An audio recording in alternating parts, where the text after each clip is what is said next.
À l'étranger, dans la bande de Gaza, le cessez-le-feu doit commencer demain à 7h30 heure française. Mais l'enclave palestinienne a encore subi des bombardements ces dernières heures, notamment, vous le voyez, dans la ville de Khan Younes. Et la population a pourtant terriblement besoin de cette trêve de 42 jours, annoncée conjointement par Israël et par le Hamas. L'organisation islamiste doit libérer 3 premiers otages ce dimanche, mais la confirmation de leur identité se fait toujours attendre. Léa Merlier, Solène Rioux et Julie Janus.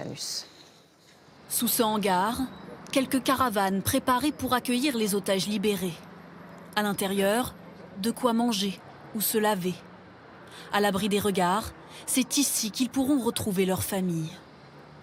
Tout est déjà prêt, mais les noms des 3 premiers otages libérés demain se font toujours attendre. Le Hamas refuse de communiquer leur identité.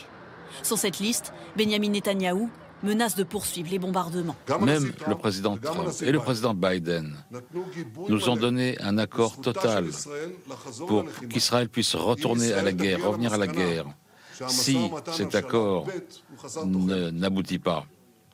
Pendant 6 semaines, 33 otages doivent être libérés par petits groupes, prioritairement des femmes, des enfants et des hommes de plus de 50 ans dont l'état de santé est inconnu.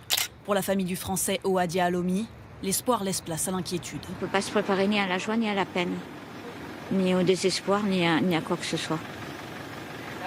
On attend. Des minutes, c'est interminable. De son côté, l'ex-femme d'Ofer Calderon, le 2e otage français, ne veut pas se résoudre au pire.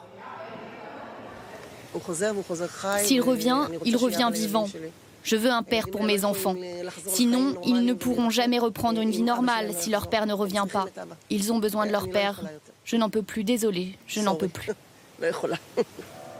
La plus grande incertitude aussi, autour du sort d'Ariel, 5 ans, et Kfir, 1 an et demi. Le Hamas avait annoncé leur mort il y a quelques mois, mais rien n'est sûr. En échange de ces 33 otages, le gouvernement israélien devrait libérer 1890 détenus palestiniens de ces prisons.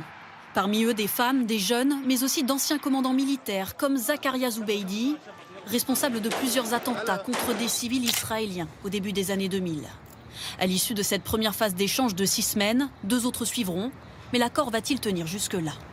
S'il y a beaucoup d'otages, je pense notamment aux enfants Bibas, qui sortent et qui ne sont pas vivants, je pense que la politique israélienne pourrait changer parce que l'opinion publique serait tellement meurtrie et ça peut vraiment jouer à la fin sur ces accords. Ce soir à Tel Aviv, des milliers de personnes sont rassemblées en soutien aux familles d'otages. Les premières libérations sont espérées demain après-midi.